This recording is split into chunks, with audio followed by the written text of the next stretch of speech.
നാട്ടടുക്കളയിലേക്ക് എല്ലാവർക്കും സ്വാഗതം.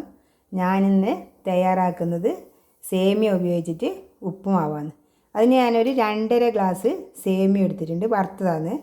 പിന്നെ കുറച്ച് ഉഴുന്ന് പരിപ്പ്, പൊട്ടുകടല, പിന്നെ എടുത്തത് സവാള, ഇഞ്ചി, പച്ചമുളക്, പിന്നെ ബീട്രൂട്ട് ചെറുതായി നുറുക്കിയത്.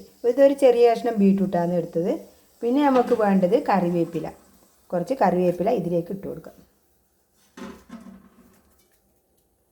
ഇതെങ്ങനെ തയ്യാറാക്കുന്നത് നോക്കാം. ഒരു ചീനച്ചട്ടി ചൂടാകാൻ വെച്ചിട്ടുണ്ട്. ഇതിലേക്ക് കുറച്ച് എണ്ണ ഒഴിച്ചു കൊടുക്കാം.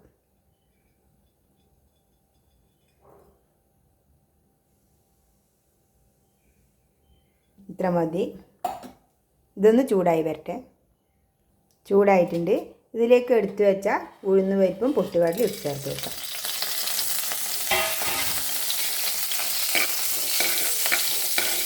ഇതൊന്ന് മൂത്ത് വരട്ടെ. ഇത് മൂത്ത് വന്നിട്ടുണ്ട്. ഇനി അരിഞ്ഞു വെച്ച സാധനങ്ങളൊക്കെ നമുക്ക് ഇതിലേക്ക് ഇട്ട് കൊടുക്കാം.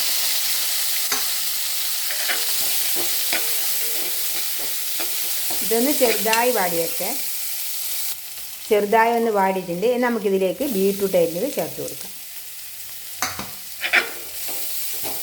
ഇതൊന്ന് ഇളക്കി കൊടുക്കാം. ഇനി ഇതിലേക്ക് ആവശ്യത്തിന് ഉപ്പ് ചേർത്ത് കൊടുക്കാം. ഉപ്പ് നോക്കിയിട്ട് ചേർക്കാം. ഇതിലേക്ക് ഇനി വെള്ളം ഒഴിച്ചു കൊടുക്കണം. ഞാൻ 2 ഗ്ലാസ്സിന് 3 ഗ്ലാസ് വെള്ളം ചേർത്ത് കൊടുക്കുന്നത്.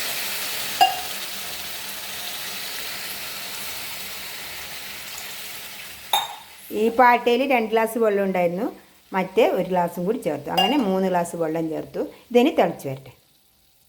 വെള്ളം തിളച്ച് വന്നിട്ടുണ്ട്. ഇനി നമുക്ക് എടുത്തു വെച്ച സേമിയ ഇതിലേക്ക് ചേർത്ത് കൊടുക്കാം.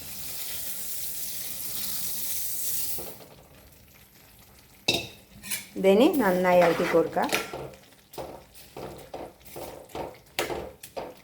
നല്ലോണം തിളച്ചിട്ടാകുമ്പോൾ കുറച്ച് സമയം ചെറിയ തീയാക്കി കൊടുത്താൽ മതി. ഇതിന് നല്ലോണം തിളച്ച് വരട്ടെ. മൂടി വെക്കാം. ആയോ നോക്കാം.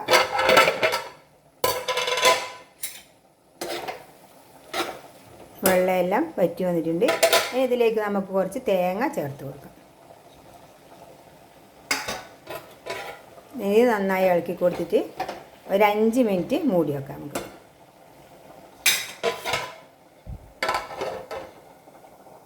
ആയോ നോക്കാം. അങ്ങനെ നമ്മുടെ രുചികരമായ ഉപ്പുമാവ് റെഡി ആയിട്ടുണ്ട്. ഇനി നമുക്ക് തീ ഓഫാക്കാം. നല്ല ഹെൽത്തിയായ ഉപ്പുമാവാണ്.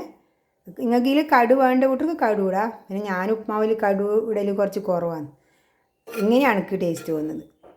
ഇത് എല്ലാവരും ഇതേപോലെ ഒന്ന് ഉണ്ടാക്കി നോക്കണേ. എൻ്റെ വീഡിയോ ഇഷ്ടപ്പെടുന്നെങ്കിൽ ലൈക്ക് ചെയ്യുക, ഷെയർ ചെയ്യുക, സബ്സ്ക്രൈബ് ചെയ്യുക.